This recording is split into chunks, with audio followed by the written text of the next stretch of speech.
नमस्कार विद्यार्थी मित्रांनो. श्री नेमिनाथ जैन ब्रह्मचर्याश्रम संचलित श्रीमान पी डी सुराणा कला वाणिज्य आणि विज्ञान कनिष्ठ महाविद्यालय चांदवड नाशिक. मी प्राध्यापक बागुल व्हीडी मराठी विषय शिक्षक या नात्यानं या ऑनलाईन अभ्यासक्रमात आपले सर्वांचे मी अगदी मनापासून मनपूर्वक स्वागत करतो. मित्रांनो, आपण ऑनलाईन अभ्यासामध्ये गेल्या काही तासांमध्ये आपण वेगवेगळे विषय हाताळलेले आहेत आणि यामध्ये आपण काही गद्यपाठ, काही पद्य आपण अभ्यासलेले आहेत. परंतु मित्रांनो, आज आपल्याला नवीन घटकाकडे आपल्याला जायचं आहे. एक नवीन घटक आपण बघूया, कारण की गेल्या अभ्यासक्रमामध्ये विनोदी साहित्य हा घटक नाविन्यानं समावेश करण्यात आलेला होता. तसेच या नवीन वर्षाच्या नवीन अभ्यासक्रमामध्ये कथा हा एक नवीन साहित्य प्रकार आपल्याला अभ्यासायचा आहे. मित्रांनो, कथा हा वाङ्मय प्रकार कुठून आला, कसा आला, त्याची निर्मिती कशी झाली, याचा थोडासा गोषवारा आपल्याला घ्यावा लागणार आहे. त्यासाठी सगळ्यात महत्त्वाचं म्हणजे कथा हा साहित्य प्रकार कसा आला ते आपण नीट लक्षात घेऊया. बालपणापासून आपल्याला हा कथा साहित्य प्रकार हा परिचित आहे. आता कसा तुम्ही म्हणाल तर आई, आजी यांनी सांगितलेल्या गोष्टी आपण लहानपणापासून ऐकत आलेलो आहोत आणि त्या गोष्टींची भुरळ पण आपल्याला पडत आलेली आहे आणि म्हणून आपल्याला सवय झालेली असते. कदाचित रात्री झोपेच्या वेळेला आजीनं एखादी कथा तुम्हाला थापटत सांगितली असेल आणि मग तुम्ही झोपी गेलात. अगदी लहानपणापासून आपल्याला कथा हा प्रकार आपण ऐकत आलेला असतो. मराठी साहित्य प्रकारामध्ये कथा हा सर्वात जुना साहित्य प्रकार आहे. त्यामुळे प्रस्तुत विभागात कथेच्या उगमापासून दैवतकथा, नीतिकथा, साहसकथा, रहस्यकथा व नंतर 1940ला ही सगळी कथा साहित्य प्रकार जी आहेत तर ही स्थिरावली गेलीत. नंतर हळूहळू त्यांचा विकासही होत गेला. महाराष्ट्राच्या बाबतीमध्ये विचार जर केला, बृहत्कथा ही महाराष्ट्रातली पहिली कथा आपल्याला सांगता येते. पहिला कथासंग्रह येतो आणि वैजनाथ कलानिधी हा वैजनाथ लेखकानं लिहिलेला पहिला कथासंग्रह आहे. यानंतर इंग्रजांचा कालावधी आला, पाश्चात्य संस्कृती आली, भाषांतरे व्हायला लागली. विविध भाषांमध्ये हा कथा ह्या भाषांतरित होऊ लागल्या आणि मग त्यानंतर काही भाषांतरित कथा मराठीमध्ये येऊ लागल्यात. महितोपदेश असेल, पंचतंत्र असेल, इसाप नीती असेल, सिंहासन बत्तीशी असेल. आता कदाचित सिंहासन बत्तीशी ही कथा तुम्ही बऱ्याच वेळेला दूरदर्शनच्या काही मालिकांमध्ये सुद्धा बघितलेली असेल. यासारख्या काही मराठीत भाषांतरित झालेल्या कथा येऊ लागल्यात. मग हळूहळू कथेचा विकास होऊ लागला. एक काळ असा आला की मासिकांमध्ये कथा प्रसिद्ध होऊ लागल्या.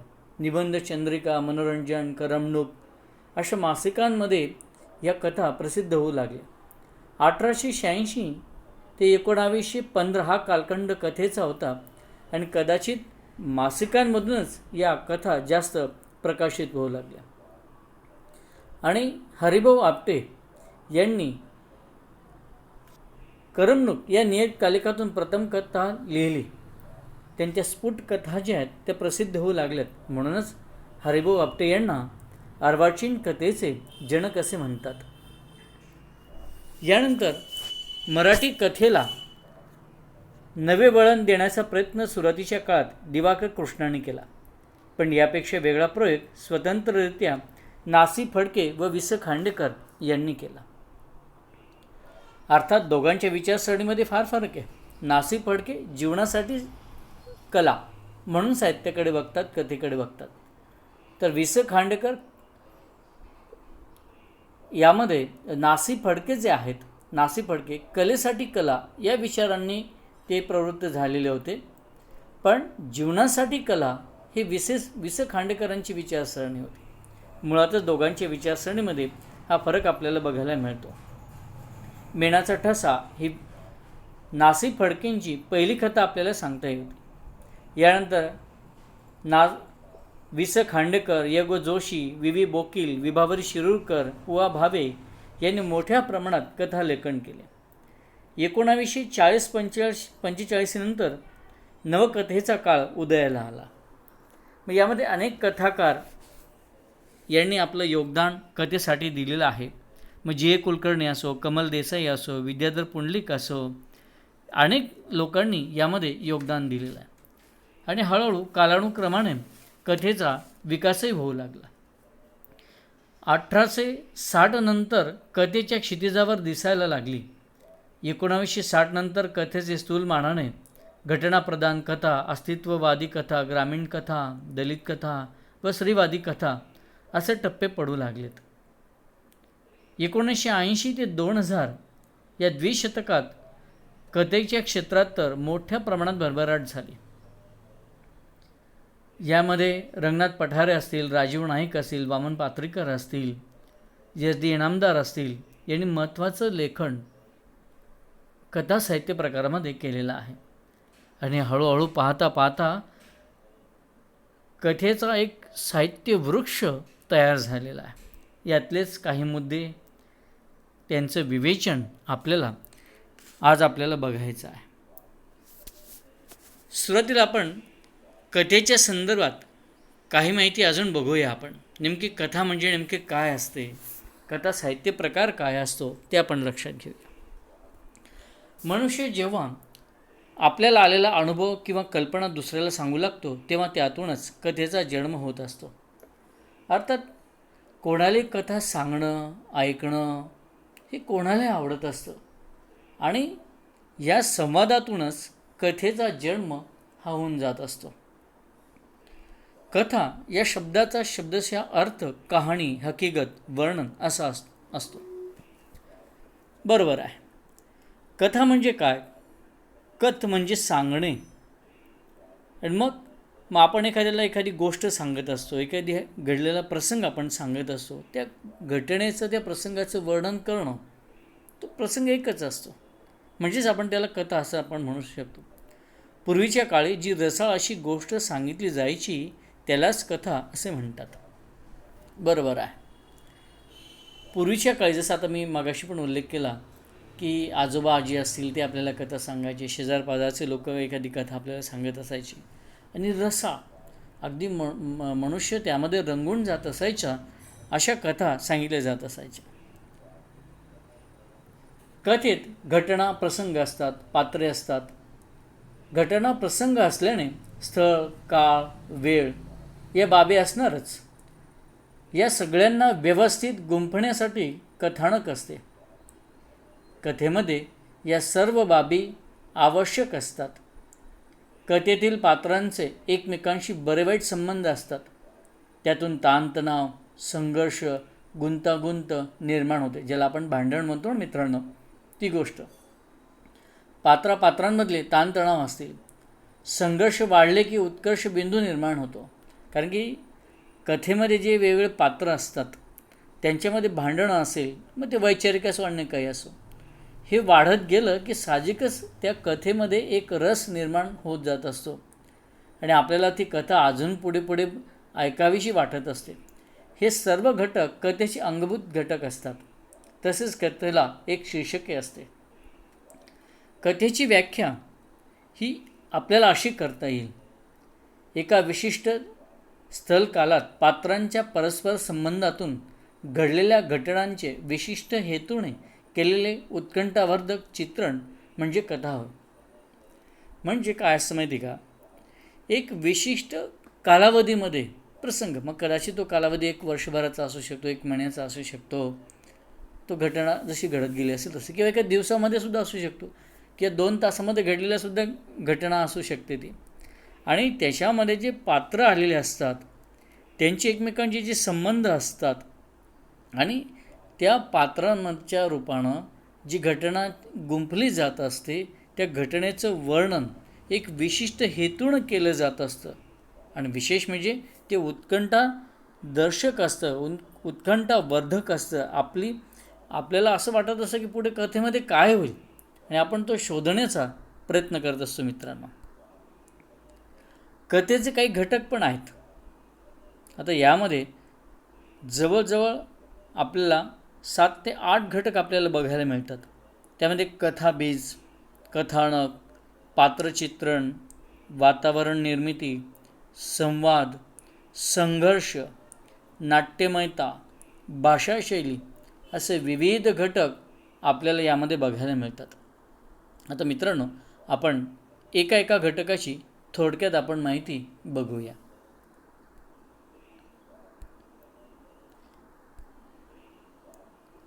पहिला घटक कथाबीज. कथेच्या मुळाशी असलेली घटना म्हणजेच कथाबीज होय. कथाकार एखादी घटना मुळाशी घेऊन त्याच्या प्रतिभेच्या बळावर एखाद्या घटनेत वास्तवाचे व कल्पनेचे रंग भरतो. हे रंग तो निसर्ग, समाज, सांस्कृतिक संदर्भ, वातावरण इत्यादींचा आधार घेऊन भरत असतो. याच्या मदतीनेच घटना मालिकेचे कथात्मक साहित्यात रूपांतर होते. थोडक्यात मूळ घटनेलाच कथाबीज असे म्हणतात. मित्रांनो, अगदी साध्या भाषेमध्ये सांगायचं म्हणजे जी घटना असते ना, ज्या प्रसंगाचं आपण वर्णन करत असतो ना, जी घडलेली घटना असते तीच म्हणजे कथाबीज असते. आणि मग ही घटना लेखक काय करतो? लेखक स्वतःच्या बळावर, स्वतःची मग कल्पनाशक्ती असेल, स्वतःची विचारसरणी असेल आणि ह्या कल्पनेने मग तो ते रंग भरत असतो. ती घटना तो रंगवत असतो. आणि रंगवत असताना मग तो रंगवणं म्हणजे नेमकं काय? मग निसर्ग चित्रण येत असेल, सामाजिक काही गोष्टी असतील त्यांचा अंतर्भाव असतो, सांस्कृतिक संदर्भ असतील, वातावरण निर्मिती असेल, असे अनेक घटकांचा तो संदर्भ देत असतो आणि या सगळ्यांनी तो रंग भरत असतो. आणि एक घटनांची मालिका मग ती तयार होत असते. आणि या मालिकेनेच एक घटना रंगत जात असते आणि त्या घटनेलाच कथाबीज असं म्हटलं जात असतं. कथानक हा संपूर्ण कथेचा एक आराखडाच असतो.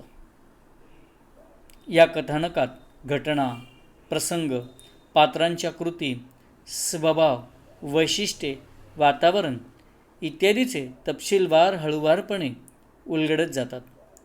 तसेच यांच्या एकत्रीकरणातून कथेची सुयोग्य मांडणी आकारास येते. हे कथानक उलगडण्याच्या प्रक्रियेला एक प्रवाहीपणाही असतो. वाचकांपर्यंत पोचण्यासाठी कथन करणे हे कथानकाचे प्रयोजन असते. मित्रांनो, कथानक हा संपूर्ण कथेचा एक आराखडाच असतो. जसं आपण भूगोलामध्ये एखादा आराखडा मांडतो ना आपण पूर्ण, तसा असतो. म्हणजे सुरुवातीपासून तर शेवटपर्यंत नेमकं कथेमध्ये काय असेल हा संपूर्ण आराखडा लेखाजोखा मांडणं म्हणजे कथानक असतं. मग त्याच्यामध्ये ती घटना कशी कशी घडत गेली, प्रसंग कसे कसे येत गेले, त्या प्रसंगांमध्ये कोणकोणत्या प्रकारची पात्र होती, त्या पात्रांचे स्वभाव काय होते, त्यांचे विचार काय होते, त्यांचं वैशिष्ट्य काय होतं प्रत्येक पात्राचं, कशा कशा वातावरणामधून ती घटना, ते प्रसंग घडत गेले, याचे सगळे तपशीलवार वर्णन.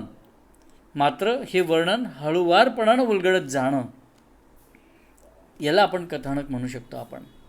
आणि यशातून एक कथा आकाराला येत असते, त्याला एक प्रवाहीपणा असतो.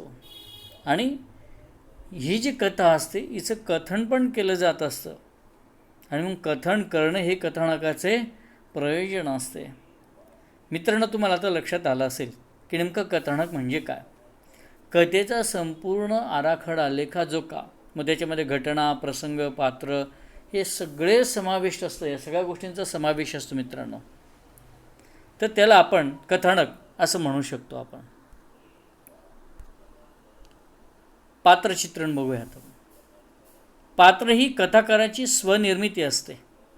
कथाकार एखाद्या पात्राची वृत्ती, कृती, उक्ती, भावना, विचार, कल्पना, संवेदना जीवनदृष्टी इत्यादींच्या चित्रणातून त्या व्यक्तीची शब्दरूप प्रतिमा तयार करत असतो.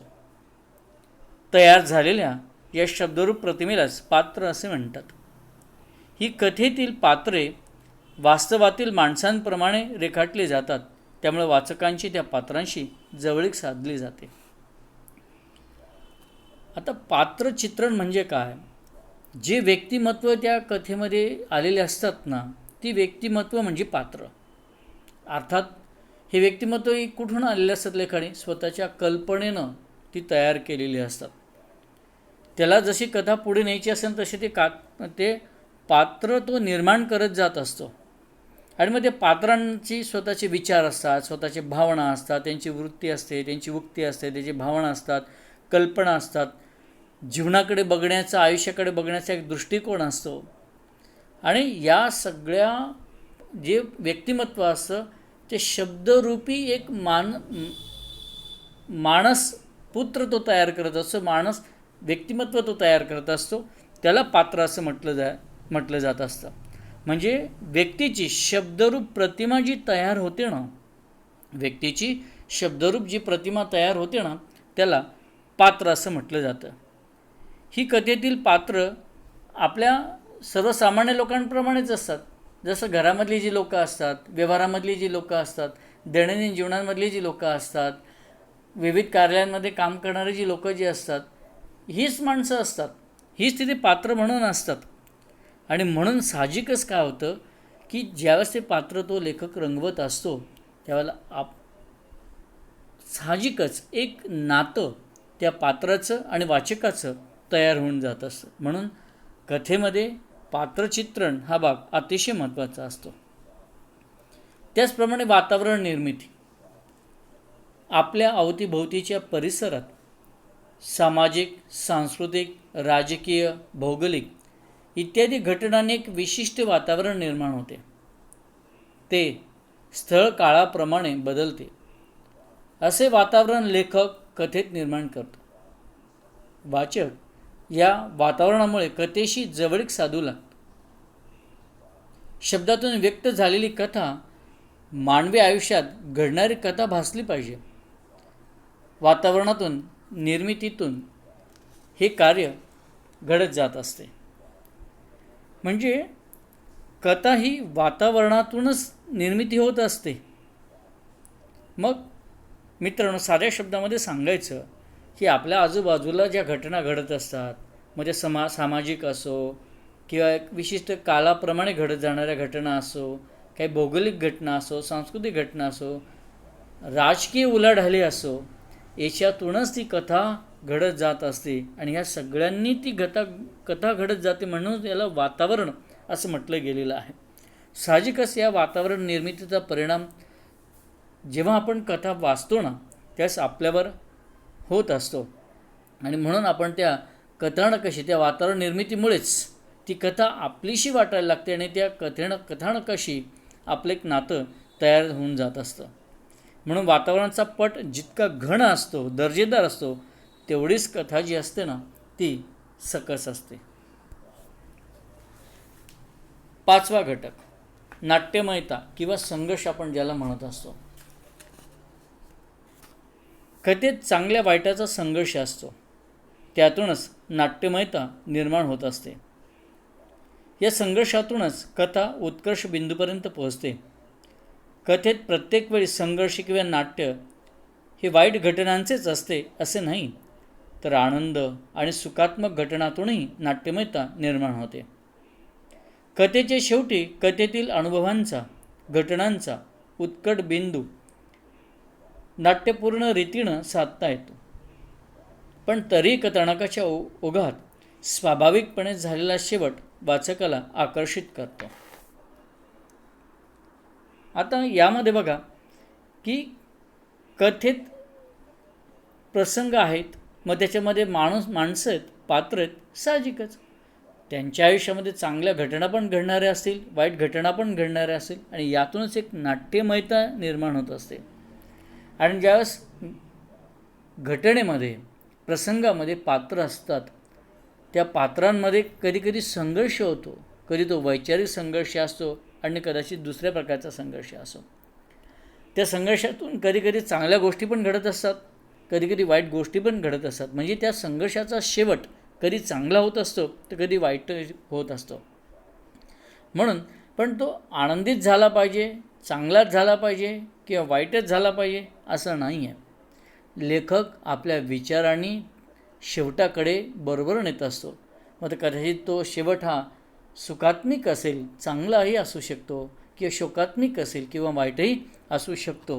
आणि म्हणून हे नाट्यपूर्णता जी असते ना, किंवा पात्रांमधील हा संघर्ष असतो ना, हा कथानकाला अधिक जिवंतपणा आणण्याचा प्रयत्न करत असतो. आणि म्हणूनच वाचक ज्यावेळेला ही कथा वाचत असतो त्यावेळेला साहजिकच त्या कथेकडे वाचक हा आकर्षिला जात असतो. म्हणून मित्रांनो, हाही घटक अतिशय महत्त्वाचा आहे. संवाद. कथेतील संवाद हे चटपटीत, आकर्षक, वाचकांच्या भावविश्वाला स्पर्श करणारे आणि कथानकाला प्रवाही ठेवणारे असतात. पात्रांच्या स्वभाव धर्मानुसार व परिस्थितीजन्य घटकांनुसार संवाद लिहिले जातात. या संवादात लय, आंतरिक संगती महत्त्वाची असते. संवादातून रसनिर्मिती आणि परिपोष होत असतो. अर्थपूर्ण संवाद कथेला वेगळी उंची प्राप्त करून देत असतो. मित्रांनो, संवाद म्हणजे काय? जे पात्रांमधलं एकमेकांशी बोलणं असतं ना, त्याला आपण संवाद म्हणत असतो. मित्रांनो, आपण कथेतील संवाद हा पालाळिक असता कामा नये. ते चटपटीत, आकर्षक व भावनाही असावेत त्यामध्ये. कारण की त्या संवादातून त्या व्यक्तिमत्व जे असतात, पात्रांचे व्यक्तिमत्व त्या संवादातून व्यक्त होत असतं. त्यांच्यात म्हणजे एखादं पात्र असेल त्याच्या मुखी जे संवाद दिले त्यातून ते व्यक्तिमत्व आपल्याला लक्षात येत असतं की हे व्यक्तिमत्व नेमकं कसं आहे. आणि म्हणूनच संवाद हे फार महत्त्वाचे असतात. कथानकाला एक चांगलं रूप, आकार देणारे असतात. संवाद जर चांगले असेल, मित्रांनो, आपण एखादा चित्रपट बघतो, आपण त्या चित्रपटामध्ये ज्याला तुम्ही डायलॉग हा शब्द वापरताना अर्थात तोच म्हणजे संवाद असतो. म्हणून संवाद खूप महत्त्वाचे असतात आणि यातून लेखकाचं व्यक्तिमत्वसुद्धा आपल्यासमोर येत असतं की लेखक हा कशा पद्धतीनं लिहू शकतो. त्याचं लेखनाचं कसब जे म्हणतो ना आपण, ते संवादातून बाहेर येत असतं. म्हणून जर संवाद चांगले असतील, चित्ताकर्षक असतील, आकर्षून घेणारे असतील, तर साहजिकच रसिक, वाचक ज्यावेळेला ती कथा वाचत असतो तर रसनिर्मिती होऊन जात असते. म्हणून अर्थपूर्ण संवाद हा कथेसाठी खूप महत्त्वाचा असतो. कथेला एक चांगल्या प्रकारची उंची तो मिळवून देणारा असतो. भाषाशैली. कथानक भाषेच्या मदतीने साकार होत असते. कथेतील पात्रांच्या स्वभाव वैशिष्ट्यानुसार व कथेतील वातावरणानुसार भाषेची योजना केली जात असते. कथाकार, त्याचा दृष्टिकोन, त्याची अनुभव घेण्याची पद्धत यानुसार कथेची भाषारूप आणि शैली विशेष निश्चित होत जातात. कथा लिहिताना साधारण प्रमाणभाषा आणि बोलीभाषा यांची सरमिसळ केली जाते. तसेच कथा पूर्णपणे बोलीभाषेतही लिहिली जाते. आता हा भाग थोडासा नीट आपण समजूया मित्रांनो. कथेतील पात्रांच्या तोंडी भाषा व कथेच्या उर्वरित भागातील भाषा हे कथेतील भाषेचे दोन ढोबळ भाग पडतात. दोन भाग असतात मित्रांनो. जे पात्र असेल ना, त्या पात्राच्या मुखी तोंडी जी भाषा असेल तो एक भाग, आणि उर्वरित कथेमधला भाग म्हणजे जेव्हा संवादातली भाषा ती वेगळी आणि इतर कथेतली भाषा ही वेगळी, असे दोन ढोबळपणाने भाग पडतात. पात्रांच्या तोंडची भाषा ही पात्राचे वय, शिक्षण, सामाजिक दर्जा, आर्थिक स्तर, त्याची मनोवृत्ती इत्यादी अनेक घटकांवर अवलंबून असते. पात्राच्या स्वरूपानुसार त्याच्या तोंडची भाषा लेखकाला लिहिता आली पाहिजे. पात्राच्या तोंडच्या भाषेखेरीज उरलेली भाषासुद्धा कथेचे व्यक्तिमत्व घडवत असते. अगोदरचा मुद्दा बघूया आपण. म्हणजे एखादं पात्र असेल ना, ते पात्र कशा पद्धतीची भाषा बोलतं, अगदी ग्रामीण भाषा बोलतं आहे का, बोलीभाषा बोलतं आहे का, जर तो बोलत असेल त्याच्यावरून कळत असतं की त्याचं शिक्षण काय असू शकतं, त्याचे विचार काय असतात, त्याचे भावना काय असू शकतात, त्याचं वय काय असू शकतं, त्याचे अनुभव काय असू शकतात, त्याची आर्थिक परिस्थिती कशी असू शकते, हे सगळ्या गोष्टी आपल्याला त्यातून लक्षात येत असतात. किंबहुना हे लेखकाचं कसं बसतं, ग्रामीण भागामधलं जर पात्र असेल तर त्याच्या तोंडी येणारी भाषा ही ग्रामीणच असायला हवी. नागर संस्कृती म्हणजे काय, शहरातली संस्कृती. उच्चभ्रू संस्कृतीतलं असेल, मुंबईकडचं असेल तर त्याची भाषा तशी प्रमाण भाषा पण त्याच्यात तोंडी यायला पाहिजे. म्हणजे ही भाषा लिहिणं हे लेखकाचं काय असतं, एक कसबच असतं. याच्या व्यतिरिक्त जी भाषा असते कथेमध्ये ती पण व्यक्तिमत्व घडवणारी असते. ती भाषा पात्रांचे चित्रण करते, वातावरण उभे करते, कथानकाला पुढे नेते, ती वाचकांशी संवाद साधत असते. या भाषेत वापरलेले शब्द, प्रतिमा, प्रतीके, अलंकार हे महत्त्वाचे असतातच, पण लेखकाचा दृष्टिकोन, त्याचे विचार, त्याची मानसिकता इत्यादींचाही त्या भाषेवर परिणाम होत असतो. हे सर्व म्हणजे लेखकाची भाषाशैली होय. म्हणजेच या ठिकाणी सगळ्यात महत्त्वाचा भाग असा आहे की जी कथेमध्ये इतर जी भाषा असते त्यातून एक वातावरण कथेला तयार होत असतं. मग ती भाषा कशी असेल, मग त्यात अलंकार कसे असतील, त्यातल्या प्रतिमा कसे वापरले असेल, विचार कसे व्यक्त केलेले असेल, त्याच्यात मानसिकता कशी आहे, लेखकाला नेमकं काय सांगायचं आहे, हा सगळा भाग जो असतो ना हा भाषाशैलीचा असतो. आणि म्हणूनच ही भाषाशैली अतिशय महत्त्वाची असते कथेच्या दृष्टीनं. असे एकूण 7 घटक जे आहेत ना मित्रांनो, हे असे एकूण 7 घटक आपल्याला बघायला मिळत असतात. मित्रांनो, यामध्ये सगळ्यात महत्त्वाचा भाग असा आहे की हे 7 घटक आपण ह्या ठिकाणी बघितलेले आहेत. सुरुवात आपण केली, कथेची पीठिका आपण बघितली, कथेचा प्रवास कसा झालेला आहे, कालाधिक काही टप्पे जे ते बघितलेत, कथा म्हणजे नेमकं काय, कथेसंदर्भातली माहिती आपण बघितली. नंतर कथेचे एकूण जे 7 घटक जे आहेत मग ते 7 घटकांचा आपण खुलासेवार या ठिकाणं माहिती जी आहे त्या घटकांची ती आपण या ठिकाणं बघितलेली आहे. हा घटक तुम्हाला समजला असेलच, लक्षात आला असेलच. आपण हे ऐकल्यानंतरच थोडंसं पुस्तक जर उघडलं ना तर तुम्हाला अधिकच लगेच तुम्हाला खुलासेवार अजून लक्षात येईल, सगळे संदर्भसुद्धा तुमचे जुळू लागतील. आणि त्यानंतर यावरसुद्धा 12वीला जी प्रश्नपत्रिका असेल, कथा म्हणजे नेमकं काय असतं, कथेचे घटक कसे असतात यावर प्रश्न तुम्हाला विचारले जाऊ शकतात. त्यावर मी काही कृतीपत्रिका पण तयार केलेली आहे, ती पण तुम्ही बघा. हे जे मी आता सगळं माहिती तुम्हाला जी सांगितली आता मी, ही ज्यावेळेस तुम्ही पुस्तकामधून वाचाल आणि मग त्याच्यानंतर तुम्हाला ती कृतीपत्रिकासुद्धा सोडवता येईल. मित्रांनो, हा सगळा भाग तुम्हाला लक्षात आला असेलच असं मी गृहीत धरतो आणि या ठिकाणी थांबतो. धन्यवाद.